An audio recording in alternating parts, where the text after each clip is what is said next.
Last time पे हम लोगों ने सॉर्ट एंड फिल्टर देखने के लिए आपको होम मेन्यू में भी दिया गया है यहाँ पे सॉर्ट एंड फिल्टर।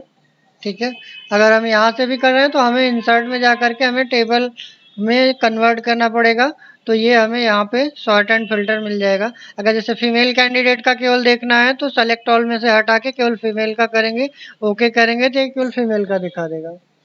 अब यहाँ पे अगर हमें मान लीजिए फीमेल के अलावा अगर हमें चेक करना है कि किस पर्टिकुलर कंट्री के लिए, उस पर्टिकुलर कंट्री के सारे फीमेल्स देखने, तो आप सेलेक्ट और हटा करके अब फ्रांस का जैसे करना था हमने फ्रांस का कर दिया, तो ये केवल फ्रांस का दिखाएगा फीमेल। इसमें हमें मेल का करना है, फीमेल का नहीं, तो आप मेल का सेलेक्ट करके यहाँ पे कर सकते हैं। अब इसमें भी जैसे नेम हमारा क्या है, अल्फाबेटिकली यहाँ पे अरेंज नहीं है, तो हम चाहते हैं कि इसको क्या करें, सॉर्टिंग करें, मतलब अल्फाबेटिकली ऑर्डर में क्या करें, सॉर्ट करें, कि जो ए वाले हैं पहले आ जाएं, बी वाले बाद में। तो यहाँ पे ए टू जेड का सॉर्टिंग दिया गया है, आप यहाँ से सेलेक्ट करके ये इस तरीके से हम कर सकते हैं। ठीक है, तो सॉर्ट एंड फिल्टर आप ये सारा प्रोसेस आप होम मेन्यू में भी जा करके यहाँ से कर सकते हो, बट ये यहाँ पे भी दिया गया है। ठीक है, इसके अलावा अगर हम देखें तो यही चीजें अगर हम सॉर्ट एंड फिल्टर में पाइवट टेबल भी हम लोगों ने यही चीज किया था। यहाँ पे जो हम मैन्युअली कर रहे हैं ये पाइवट टेबल से अगर हम करते हैं तो ये ऑटोमेटिक हमें यहाँ पे समराइज करके दे देता है। जो यहाँ पे हम लोग सॉर्ट एंड फिल्टर में मैन्युअली कर रहे हैं, जो यहाँ पे हम मैन्युअली कर रहे हैं वो हमें पाइवट टेबल क्या करता है, ऑटोमेटिक सबका एक ही बार में कैलकुलेट करके समराइज करके दे देता है। तो सॉर्ट एंड फिल्टर अगर छोटे डेटा पे काम करना होता है तो हम सॉर्ट एंड फिल्टर लगाते हैं। अगर हमें बड़े डेटा का अगर समराइजेशन अगर हमें रिजल्ट निकालना है तो हम वहां से क्या करेंगे, इसको पाइवट टेबल यूज करेंगे। ठीक है, तो यहाँ पे देखिए अभी मेल अगर हमें दिख रहा है, अगर हमें सबका देखना है तो फिर से यहीं पे अगेन जाएंगे, यहाँ पे सेलेक्ट ऑल करेंगे, सबका दिखा देगा। ठीक है, तो ये हमारा सॉर्ट एंड फिल्टर है। और इसमें अगर आपको कुछ और भी सॉर्टिंग के अलावा और भी अगर हमें कैलकुलेशन से रिलेटेड करना होता है तो वो कैलकुलेशन से भी अभी देखेंगे। बट यहाँ पे देखो इसी का हमने स्टेप्स वगैरह सॉर्ट एंड फिल्टर का लिखा है, arrange the records in ascending और descending order. Ascending order means बढ़ते हुए क्रम में, डिसेंडिंग मीन घटते हुए क्रम में। अगर हमारा नंबर होगा तो छोटे से बड़े के, बड़े से छोटे की तरफ। अगर अल्फाबेट होंगे अल्फाबेट के अकॉर्डिंग करेंगे तो हमारा क्या होगा कि उसमें ए वाले पहले रहेंगे और जेड वाले बाद में रहेंगे। तो यहाँ पे भी इस तरीके से चूज द असेंडिंग डिसेंडिंग, तो आपका ये लोअर टू हायर इस तरीके से रहेगा, पहले ए वाले फिर जेड वाले। ठीक है, बाकी आपका सॉर्टिंग हो गया smallest to largest, largest to smallest. अगर फिल्टर करना हुआ तो जैसे अभी हमने मेल फीमेल का देखा था उस तरीके से होगा। और इसमें ऑपरेशनल बेसिस भी कुछ अगर हमें काम करना है तो कर सकते हैं, जैसे operation on the data. Salary calculation अगर हमें करना है, salary calculation in the sense जैसे हमें फाइंड द ग्रॉस सैलरी, अगर हमें ग्रॉस सैलरी निकालना है या फिर हमें नेट सैलरी निकालना है किसी भी एम्प्लॉय का, किसके अकॉर्डिंग, कुछ हमारे पास अलाउंस दिए जाते हैं जिसको आप भत्ता बोलते हो, जैसे आपके सब्सिडी भी बोलते हो, तो वो उसके अकॉर्डिंग क्या होता है, हम नेट सैलरी या ग्रॉस सैलरी कैसे निकालेंगे। तो अलाउंस में इस तरीके से आपका डियरनेस अलाउंस होता है, डीए का मतलब ये आपका महंगाई भत्ता होता है, जो महंगाई पे सब्सिडी मिलती है। ये गवर्नमेंट के जितने भी एम्प्लॉई होते हैं उनको ये अलाउंस मिलता है, या फिर प्राइवेट लिमिटेड कंपनियां जो अच्छी होती हैं वो आपको अलाउड करती हैं, जिसमें आपको पीएफ वगैरह ज़्यादातर आपने सुना होगा कि पीएफ आपका प्रोविडेंट फंड होता है, और एचआरए भी होता है, होम रेंट अलाउंस भी होता है, आपके रहने के लिए भी आपको अलाउंस दिया जाता है, तो यहाँ पे 10% डीए है।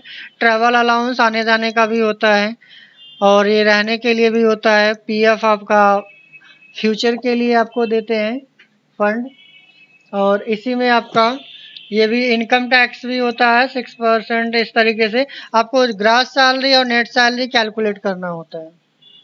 तो ग्रॉस सैलरी कैसे कैलकुलेट करेंगे? यहाँ पे जैसे मान लीजिए हमारे पास नेम है, सैलरी है, डियरनेस अलाउंस है, ट्रेवल अलाउंस है, होम रेंट अलाउंस है, पीएफ है, आईटी है, जीएस, एनएस। तो इसी के अकॉर्डिंग हमने यहाँ पे क्या किया, एक्सेल में टेबल बना लिया कि हमारा नेम, एम्प्लॉय का नेम हो गया, उसकी बेसिक सैलरी क्या है। बेसिक सैलरी अगर आप कोई गवर्नमेंट फॉर्म भरते हो तो उसमें आपको सैलरी, नेट सैलरी नहीं लिखा रहता, आपको बेसिक सैलरी उसमें लिखी रहती है। क्योंकि कभी कभी आप गवर्नमेंट वाले में कोई कॉलोनी लेता है तो उसका ये डिडक्ट होता है उसके सैलरी में से। अगर कॉलोनी नहीं लेगा तो उसके लिए क्या करेगा, वो उसके सैलरी में ऐड ऑन होता है। तो इसीलिए नेट सैलरी वगैरह आपको वहाँ पे नहीं शो करता है, वो आपको दिखा रहता है 5,000 से 20,000, 25,000 से 30,000। तो जिनकी 5,000 से 20,000 भी बेसिक सैलरी अगर दिया है तो वो कम से कम 30-40 पहुंच ही जाती है, 25-30 मिनिमम, क्योंकि ये अलाउंस से आपका नेट सैलरी, ग्रॉस सैलरी बढ़ जाती है। तो इसको अगर हमें इसमें कैलकुलेट करना है तो कैलकुलेट करने के लिए आपको पहले इसमें, जैसे हमने यहाँ पे B2 मल्टीप्लाई 10 लिखा है, तो B2 मल्टीप्लाई 10 का मतलब ये है कि अपॉन 100 किया है, तो परसेंटेज निकालने के लिए आपको डिवाइड बाय 100 करना पड़ता है। तो यहाँ पे अगर हम देखें तो B2 का मतलब क्या है, B वाला आपका कॉलम है, 2 वाला रो दिया गया है, तो B2 में हमारा क्या है, 100 है। तो एक्सेल में कोई भी कैलकुलेशन करने से पहले हम क्या लगाते हैं, इज इक्वल टू का साइन लगाते हैं। क्या लगाते हैं, इज इक्वल टू का साइन। तो यहाँ पे इज इक्वल टू का साइन लगाएंगे और उसके बाद फिर अगर हमने यहाँ पे इसके अकॉर्डिंग, जैसे हमने B2 यहाँ पे लिख दिया, मल्टीप्लाई 10 कर दिया, तो ये 10 का मल्टीप्लाई कर देगा। तो यहाँ पे अगर हम देखें तो 10 दिया है, यहाँ पे भी 10 है, तो ये आपका 100 आ जाएगा। यहाँ पे हमने 100 क्यों नहीं आया, क्योंकि हमने इसमें थोड़ा सा यहाँ पे कैलकुलेशन को अवॉइड किया है, शो फॉर्मूला करके दिखा है। इसमें कैलकुलेट नहीं करेगा, केवल फॉर्मूला दिखाएगा। क्योंकि यहाँ पे देखिए हमने यहाँ पे भी फॉर्मूला लिखा है, यहाँ पे भी लिखा है, बट ये फॉर्मूला को शो करने का तरीका होता है। आप व्यू में यहाँ पे देखोगे तो शो फॉर्मूला दिया रहता है, जैसे फॉर्मूला बार दिया गया है, रिव्यू में कहाँ पे दिया है फॉर्मूला, हाँ ये है आपका शो फॉर्मूला। तो आप इसको अगर आप हटा देंगे तो देखिए कैलकुलेट करके दिखा देगा तुरंत। तो ये यहाँ पे 100 क्यों नहीं दिखा रहा था, क्योंकि हमने यहाँ पे शो फॉर्मूला करके लिखा था, इसलिए फॉर्मूला शो कर रहा था, कैलकुलेशन नहीं कर रहा था। तो इसमें हमें फॉर्मूला में आपको मिलेगा शो फॉर्मूला। तो कहने का मतलब सिर्फ ये है कि अगर हमें कोई कैलकुलेशन करनी है तो अगर हमने ये स्पेशली सेटिंग नहीं किया है तो आपको तुरंत कैलकुलेट करके दे देगा। इक्वल टू किया, कोई भी एड्रेस, अगर जैसे हमें इसका B2 एड्रेस था, अगर हमें इसका एड्रेस लेना है तो आप इस पर डायरेक्ट क्लिक भी कर सकते हो, तो ऑटोमेटिक ये एड्रेस उठा लेगा। तो C वाला कॉलम हो जाएगा, 2 वाला रो, मल्टीप्लाई हमने किया 10 से तो 10 से कर दिया। अब जैसे हम एंटर करेंगे ये कैलकुलेट कर देगा।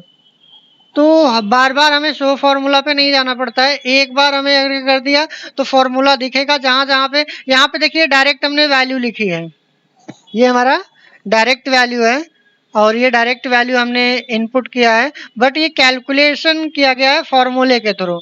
तो जब हम शो फॉर्मूला करते हैं ऐसे पे तो हमें पता नहीं चलेगा कौन सा फॉर्मूला वैल्यू है, कौन सा हमारा डायरेक्ट वैल्यू है।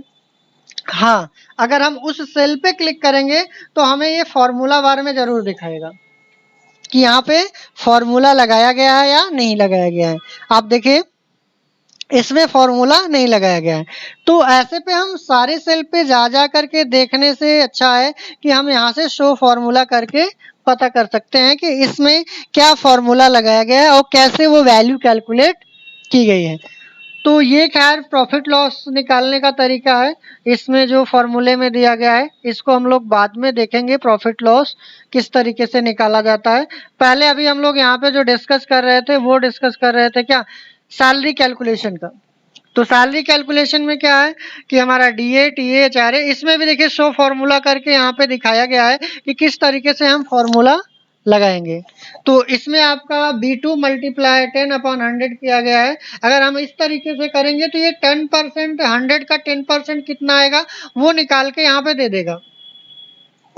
यहाँ पे हमने इसका इसी सेम टेबल को नीचे, रिजल्ट वाला ये टेबल है और ये फॉर्मूला वाला टेबल है। जैसे अभी वहां पे हम लोग क्या कर रहे थे, शो फॉर्मूला कर रहे थे तो ऐसा दिखने लगता था, और हमने शो फॉर्मूला हटा देते थे तो ऐसे कैलकुलेशन दिखने लगता था। तो अगर हम यहाँ पे अमित की अगर हमने सैलरी 100 रुपीज है तो 100 रुपीज के अकॉर्डिंग अगर हम 10% अगर हम इसका डीए कैलकुलेट करेंगे तो हमें कितना मिलेगा, 10। ठीक है। ऐसे ही अगर हम रोहित के अगर हमारे पास 200 सैलरी है, इसका 20% कैलकुलेट करेंगे तो कितना आएगा, 20। ठीक है।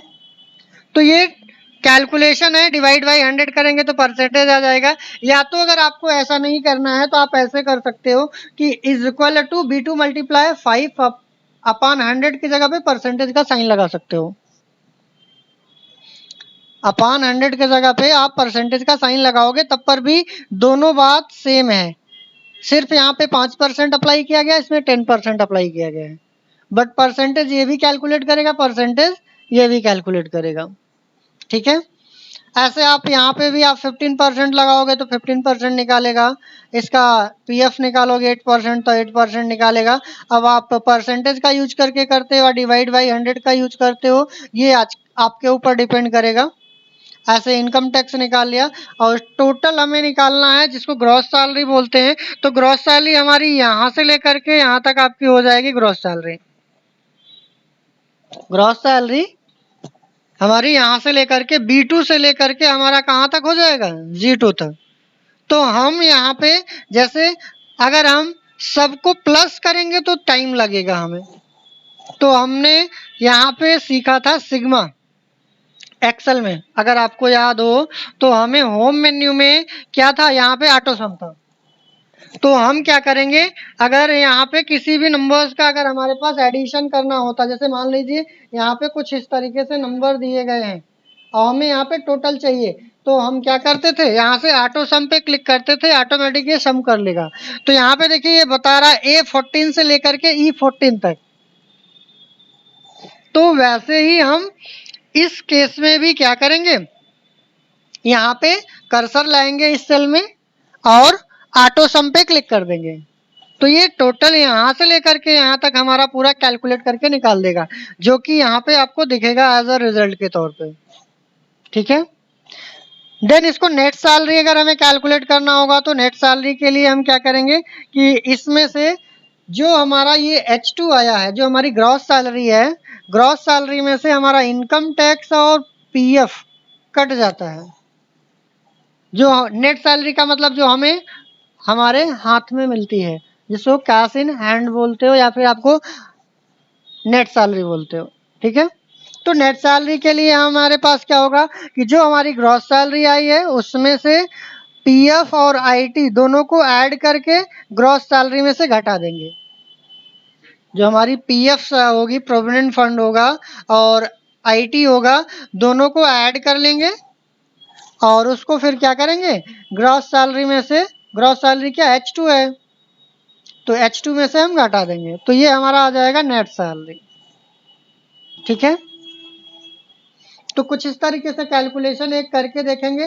देन इसके बाद हम प्रॉफिट लॉस का भी आगे चल करके देखेंगे। इसमें कुछ यहाँ पे डायरेक्ट वैल्यू के बारे में जो बात कर रहे थे अभी हम लोग यहाँ पे कैलकुलेशन में ना, कि ये हमारा क्या है, डायरेक्ट वैल्यू है, और ये हमारा क्या है, एड्रेस वैल्यू है। ये क्या है, एड्रेस वैल्यू या फॉर्मूला वैल्यू।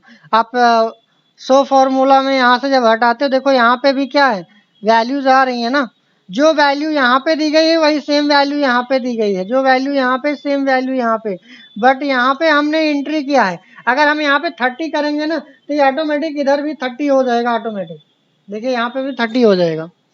तो ये एड्रेस वैल्यू के थ्रू हो रहा है। तो एड्रेस वैल्यू के थ्रू होने का मतलब ये है, देखिए हमने यहाँ पे एड्रेस लिख दिया है इज इक्वल टू C5, तो ये एड्रेस वैल्यू है। यहाँ पे जो हमारे पास जो वैल्यू आ रही थी एड्रेस वैल्यू, इसी को यहाँ पे समझाने का प्रयास किया गया है कि हमारे पास दो तरीके की वैल्यूज एक दिए कॉलम में, हमारे पास एक डायरेक्ट वैल्यू है, एक एड्रेस वैल्यू है। तो एड्रेस वैल्यू के थ्रू अगर हम कैलकुलेशन करते हैं तो वो क्या होता है कि ऑटोमेटिक हम फ्यूचर में अगर हम कोई वैल्यू चेंज करेंगे तो कैलकुलेशन भी ऑटोमेटिक परफॉर्म होती जाएगी। जैसे यहाँ पे ही अगर हम देखें तो इसको अगर हम शो फॉर्मूला के जगह पे यहाँ पे जैसे हमने 30 यहाँ पे आया है ना, अगर हम इसको एड्रेस वैल्यू की जगह पे डायरेक्ट ऐसे हमने 30 लिखा होता, तो कल को अगर मान लीजिए हमारा ये चेंज हो जाता 40, तो ये यहाँ पे देखिए ऑटोमेटिक चेंज नहीं हो रहा है। तो इसलिए हम लोग ज़्यादातर प्रयास करते हैं कि हम एड्रेस वैल्यू पे काम करेंगे। तो यहाँ पे जैसे अगर हम फ्यूचर में अगर हम चेंज करेंगे तो ये ऑटोमेटिक इधर भी चेंज हो जाएगा। ठीक है, तो डायरेक्ट वैल्यू पे ज़्यादातर प्रेफरेंस नहीं दिया जाता है, हम एड्रेस वैल्यू पे वर्क करने का प्रयास करेंगे।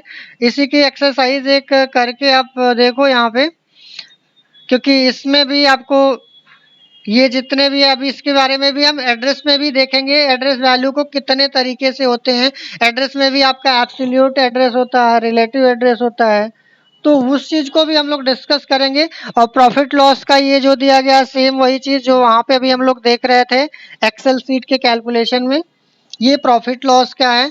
इसमें भी आपका प्रोडक्ट की quantity, purchase rate, total amount कितना है, सेलिंग क्वांटिटी क्या है, सेलिंग रेट क्या है, ये इस तरीके से हमने टेबल बना करके प्रॉफिट लॉस यहाँ पे कैलकुलेट किया है ओवरऑल। ठीक है, और यहाँ पे इसका फॉर्मूला दिया गया है कि किस तरीके से हमने इसमें फॉर्मूला लगाया है। तो इसका एक प्रैक्टिस करके देखेंगे, बाकी नेक्स्ट में कंटिन्यू।